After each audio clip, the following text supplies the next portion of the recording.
के मंदिर सकता बैठ। थैंक्स। अपना परिचय दीजिए सुधीर, बिना अपना नाम, रिलीजन और नेटिव प्लेस बताए हुए। सर मैंने अपना ग्रेजुएशन वर्ष 2013 में इतिहास विषय से कंप्लीट किया और उसके बाद में विभिन्न प्रतियोगी परीक्षा का तैयारी किया। वर्ष 2015 से 2018 के बीच में मैं विदेश मंत्रालय में मल्टीटास्किंग स्टाफ के रूप में कार्य किया और 18 से मैं कर्मचारी राज्य बीमा निगम बिहार क्षेत्र में कार्यरत हूँ। वर्तमान में मैं सहायक पद पर पदस्थापित हूँ। 2018 से आप ESIC में पोस्टेड हैं। जी। तो अब आप सिविल सर्विसेज में आना चाहते हैं। Yes sir. और आपके पास 5 से ज़्यादा साल का वर्क एक्सपीरियंस भी है। Yes sir. कैसे यूज़ करेंगे अपने पहले वाले वर्क एक्सपीरियंस को अपने नए एडमिनिस्ट्रेटिव जॉब में? सर मैं जॉब के साथ में अपने आप को संतुलन बनाना सीखा हूँ सर। जैसे जॉब के साथ मैं पढ़ाई भी किया, तो इस तरह मैं सर जॉब के साथ साथ में जो मेरा जो घरेलू कार्य है या जो मुझसे रिलेटेड जो काम है उसको भली भांति से करूँगा। और दूसरा सर मैं जैसे ESI में मुझे श्रमिक से मिलने का मौका मिलता है, तो उनके साथ क्या समस्या है उनको सबसे पहले इंगित करता हूँ, फिर उस समस्या का निदान क्या हो सकता है, ये सब विचार करता हूँ सर। और उनसे मित्रवत व्यवहार कैसे, मतलब उनसे बातचीत कैसे किया जाए, उनका जो समस्या उनका डिस्पोजल कैसे किया जाए, सही सब में। सरकार की कुछ योजनाएं हैं जो कि अनऑर्गेनाइज सेक्टर में को एड्रेस करती हैं। जो भी अनऑर्गेनाइज सेक्टर में लोग काम करते हैं उनके प्रॉब्लम्स को, उनके रिस्क्स को वो कवर करती है। ऐसी कुछ योजनाओं के बारे में आप बता सकते हैं?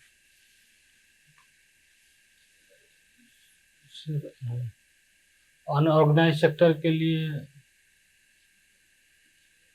कबीर अंत्येष्टि योजना हो गया। जैसे कोई बाहर जो श्रमिक है वो काम कर उनकी मृत्यु हो जाता है तो उनको दाह संस्कार का पैसा दिया जाता है। अच्छा। और ऐसा बिहार सरकार द्वारा जो भवन निर्माण में जो जुड़े हुए श्रमिक है वो बाहर काम करते हैं तो उनको रिस्क कवर प्रदान किया जाता है। या जैसे किसान हो गया या जो दुकानदार है या जो श्रमिक वर्ग है उनके लिए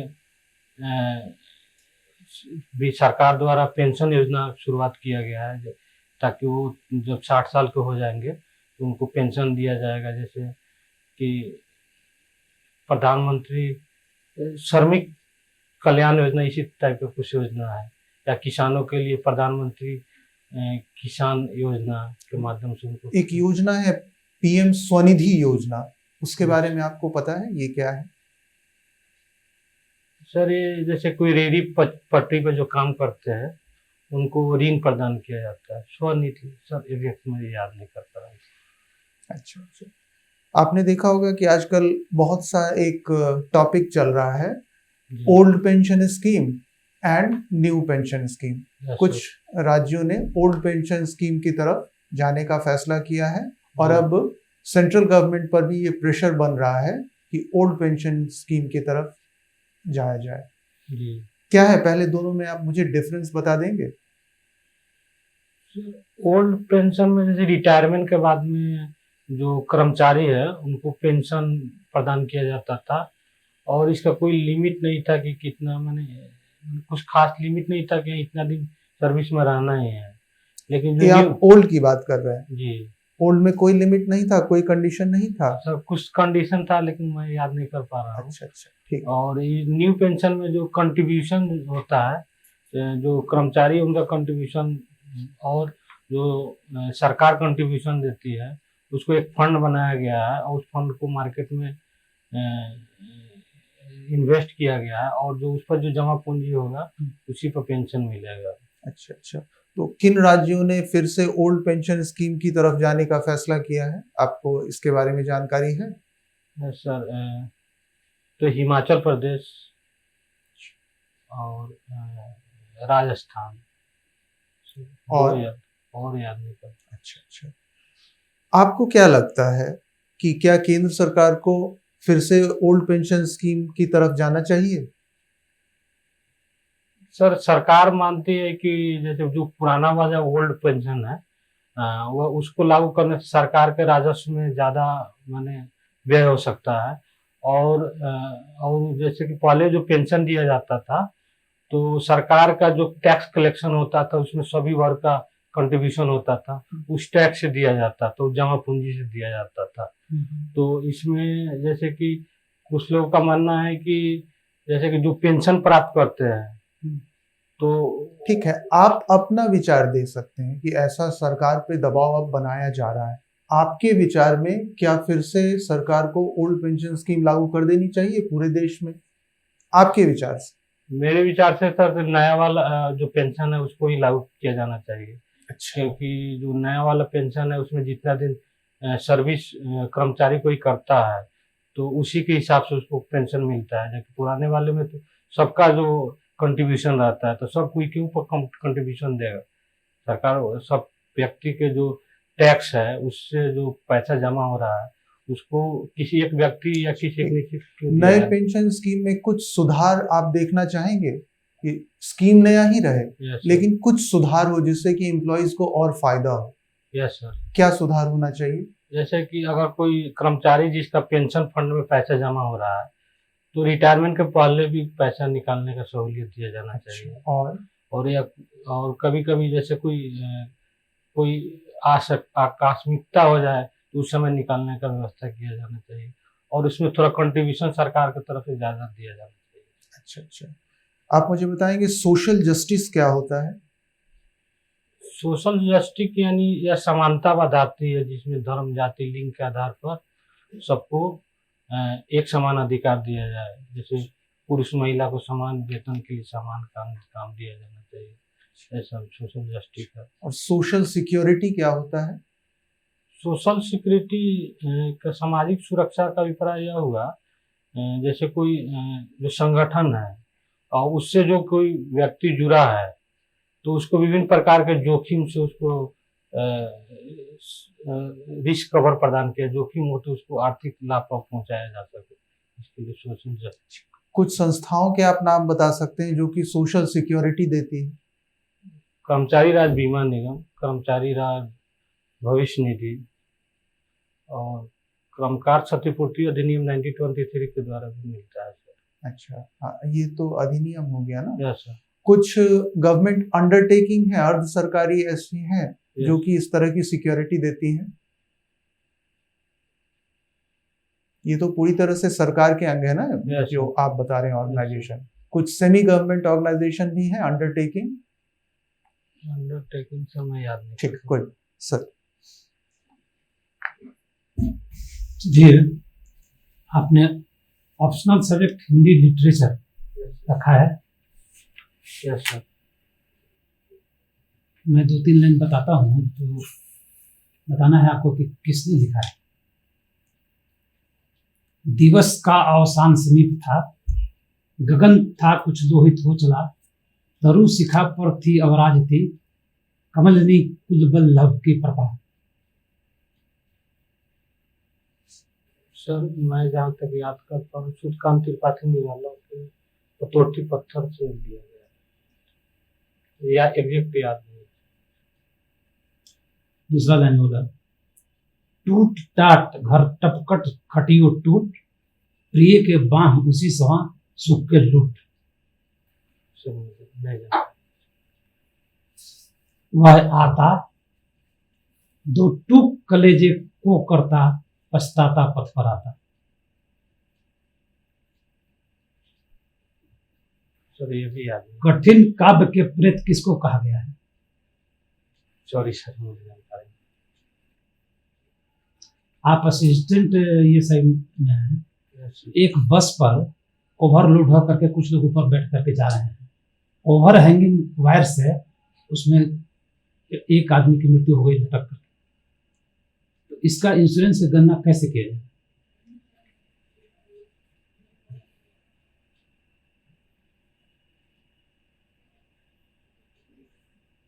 सर इंश्योरेंस तो अगर कवर्ड होगा तो ही मिलता। कौन देगा इसका इंश्योरेंस? का तो इंश्योरेंस तो मुझे नहीं लगता है कोई देगा। ये तो ये जो बस मालिक है उसकी गलती है। कौन देगा? बस मालिक दे रहा है। इंश्योरेंस कंपनी, इंश्योरेंस बस मालिक, बस का इंश्योरेंस है, यस सर। तब कौन देगा? बस मालिक देगा कि इंश्योरेंस कंपनी देगी? इंश्योरेंस कंपनी दे सकती है, लेकिन जब वो जो निर्धारित सीट है क्लियर क्लियर बताइए, हम जो केस बता दिए इसमें कौन देगा? इंश्योरेंस कंपनी देगी या वो मालिक देगा? बस मालिक देगा। अल्टरनेटिव सिस्टम ऑफ मेडिसिन किसको कहा गया है? सर मुझे ज्ञात नहीं है इसके बारे आपने योगा लिखा है, में। Yes sir. आपको पता भी नहीं है कि योगा किस सिस्टम ऑफ मेडिसिन के अंदर में आता है? अल्टरनेटिव सिस्टम ऑफ मेडिसिन कभी सुने हैं कि नहीं सुने? नहीं सर। बिहार प्रशासनिक सेवा के लिए आपने फर्स्ट प्रेफरेंस दिया है, आप एसडीएम के रूप में पोस्टेड हैं। Yes sir. आपके फैमिली में शाम को एक रिसेप्शन है, मैरिज रिसेप्शन, जिसमें आपका जाना जरूरी है। Yes sir. ठीक शाम को आपको पता चलता है कि आपके एरिया के एक दबंग बस्ती में, एक स्लम्स में दबंगों द्वारा आग लगा दिया गया है। Yes sir. अब आप क्या कीजिएगा उस समय? तो अगर एट ए टाइम मैं फंक्शन में मौजूद होऊंगा तो सबसे उनको बताकर मैं फिर उस स्लम एरिया में जाऊंगा और फिर वहाँ का जो समस्या है फायर ब्रिगेड वगैरह को बुलाकर पहले किस नंबर पर कॉल कीजिएगा फायर?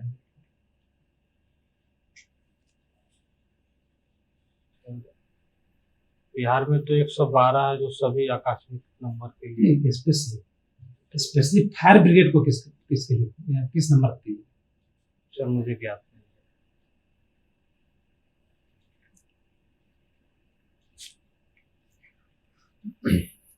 सुधीर कुमार जी, आपका गांव east Champaran. Yes. East Champaran Nepal के चूंकि नजदीक है, बॉर्डर क्या उस नेपाल का और भारत का बॉर्डर क्या वहां से क्रॉस करता है? Yes sir. तो ऐसे सुनने में आया है कि नेपाल और भारत का जो रिश्ता है रोटी बेटी का रिश्ता कहा जाता है, ऐसा क्यों कहा जाता है? सर नेपाल से हमारा जैसे जो संबंध है वो काफी प्रगाढ़ है और वहाँ पर शादी विवाह वगैरह में इधर के लोग वहाँ शादी करते हैं, वहाँ के लोग यहाँ शादी करते हैं और रोजगार के लिए भी इंडिया के लोग नेपाल में जाते हैं काम करने के लिए और नेपाल से भी लोग काम करने के लिए भी इंडिया में आते हैं, तो इसलिए रोटी बेटी का संबंध कहा जाता है। आपका चूंकि हॉबीज है योगा, योगा आपके जीवन शैली को कैसे प्रभावित करती है?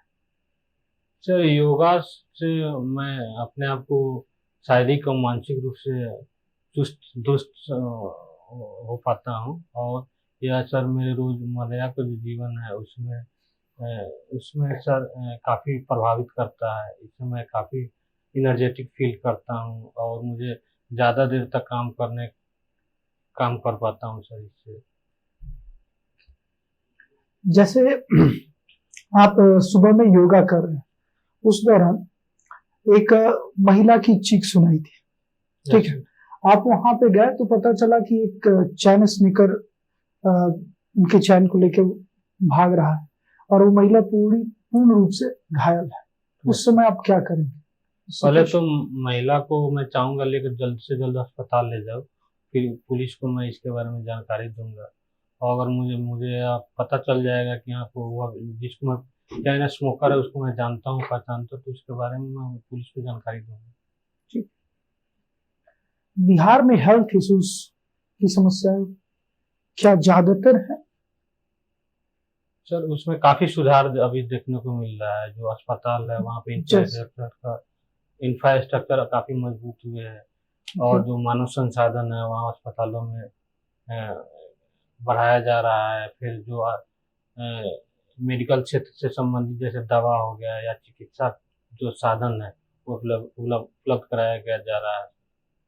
आपको ऐसा लगता है जैसे मान लीजिए आप उस पद पे हैं एक, तो उस समय आप चिकित्सा के लिए, स्वास्थ्य के लिए क्या ऐसे स्टेप उठाएंगे? 3 स्टेप। तो पहले तो सर इंफ्रास्ट्रक्चर पर ध्यान देना होगा कि जो, और दूसरा जो मरीज आते हैं उनको उनको सुविधा मिले, उसके लिए कार्य करना पड़ेगा। जैसे सुविधा में जैसे उनको कोई मरीज आता है तो जैसे कि उनको बैठने का व्यवस्था करना, फिर उनको पानी वगैरह का व्यवस्था करना, या फिर एक सिस्टम बनाना कि हाँ जो मरीज आया उसके बाद में उसको पुर्जा कटे, फिर डॉक्टर के पास जाए, और उसको और यह निश्चित करना किया जाना चाहिए कि उसको दवा अगर अवेलेबल है तो वो मिल सके। जब बिहार को बीमारू स्टेट कहा जाता है, ऐसा क्यों कहा जाता है? तो पहले वैसा बोला जाता है, लेकिन अब बिहार बीमारू से राज्य से काफ़ी आगे बढ़ चुका है। और बीमारू इसका इसलिए कहा जाता था यहाँ पर थोड़ा शिक्षा का या उद्योग का या गरीबी बेरोजगारी ये सब समस्या ज़्यादा है। क्या अभी बिहार में क्या शिक्षा, उद्योग, गरीबी, भुखमरी क्या अभी समाप्त हो चुकी है? नहीं, उसमें काफ़ी सुधार देखने को मिल रहा है। सभी पैमाने पर देखा जाए तो उसमें काफ़ी विकास हुआ है। बिहार को लेकर के हमेशा से यह मांग रहती है कि बिहार को विशेष राज्य का दर्जा मिलना चाहिए।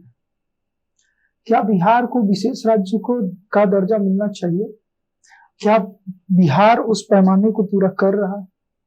ये जो विशेष राज्य का जो दर्जा के संबंध में जो योजना आयोग द्वारा या जो पैमाना निर्धारित किया गया है उसको फुलफिल नहीं कर पाता है। जैसे कि पहाड़ी क्षेत्र हो या दुर्गम क्षेत्र हो, ये सब पैमाना है वो नहीं फुलफिल कर पाता है। इसलिए तो बिहार को विशेष राज्य का दर्जा नहीं दिया गया अभी तक। लेकिन हालांकि यहाँ पर बेरोजगारी या गरीबी या शिक्षा की समस्या है, तो विशेष बिहार के जो राजनीतिक दल है वो विशेष राज्य की मांग तो करते ही हैं, और उसमें विशेष राज्य का दर्जा नहीं दिया जाना चाहिए, लेकिन विशेष आर्थिक पैक दिया जाना चाहिए ताकि यहाँ के जो मूलभूत समस्या है उसका निवारण हो सके। लास्ट क्वेश्चन है कि क्या वर्तमान सरकार भ्रष्टाचार पर नियंत्रण लगाने का प्रयास की है? यस सर, की है सर। जैसे कि आरटीआई एक्ट को लागू करना, फिर लोक सेवाओं का अधिकार के माध्यम से, या फिर CID वगैरह के माध्यम से, और फिर जो योजनाएं है उसका डिजिटलाइजेशन करके उसको समय पर निपटान सुनिश्चित करके सर भ्रष्टाचार को दूर करने का प्रयास सरकार तो कर ही रही है सर।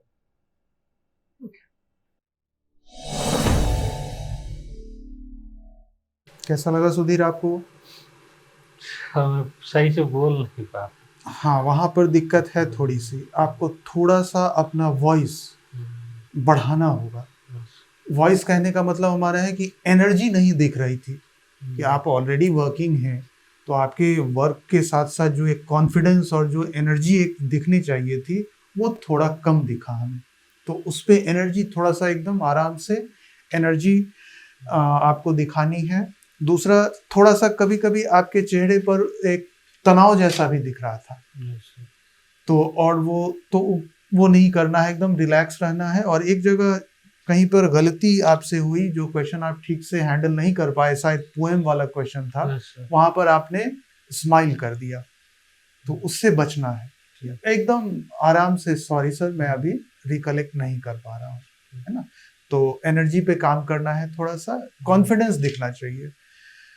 थोड़ा सा आप अपने डिपार्टमेंट के बारे में तो है नॉलेज आपको, थोड़ा सा और कर लीजिए। जैसे ये पेंशन स्कीम वगैरह में जो है आजकल बहुत ज़्यादा ये करंट अफेयर्स में रहता है। जो मैंने अंडरटेकिंग वाला क्वेश्चन पूछा था, वहाँ पर आप LIC और GIC का नाम ले सकते थे, वहाँ से भी हमें सिक्योरिटी मिलती है।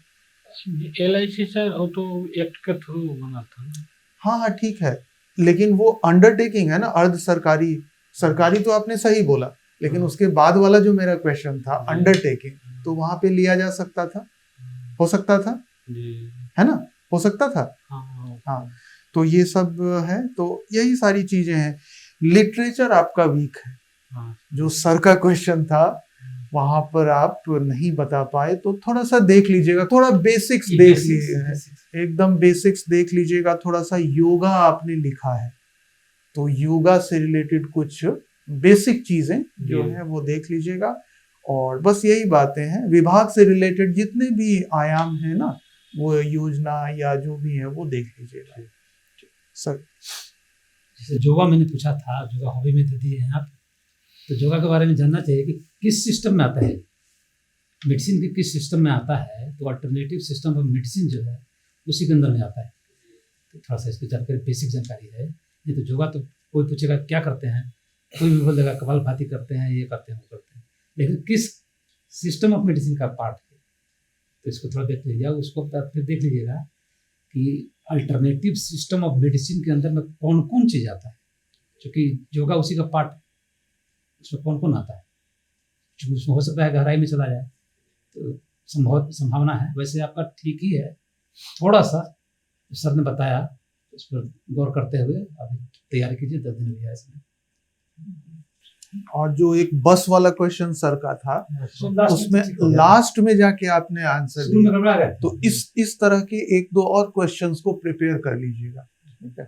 ऐसे सिचुएशन बेस्ड क्वेश्चन है, तो हो सकता है उस तरह का एक आर्थ सिचुएशन आ जाए, अंत में जाके आप ठीक करते हैं, लेकिन बीच में गड़बड़ा रहे थे, पता नहीं चल रहा था क्या आना है, लास्ट में आप ठीक कर दीजिए। तो ये भी ठीक ही है। ऐसे मिला जुला के अच्छा परफॉर्मेंस है आपका, और इम्प्रूवमेंट करते रहिए। अभी टाइम है आपके पास, आपके अच्छे चांसेस हैं। अभी छुट्टी अभी लिए है सर। हाँ, अभी 10 दिन है ना, छुट्टी लेकर के छुट्टी नहीं लिए थे, और फिर पीटी था तो 2-3 दिन नहीं तो लिए। अब इसको पूरी तरह से इंटरव्यू के लिए यूज कीजिए और अच्छे चांसेस हैं आपके। All the best. ठीक।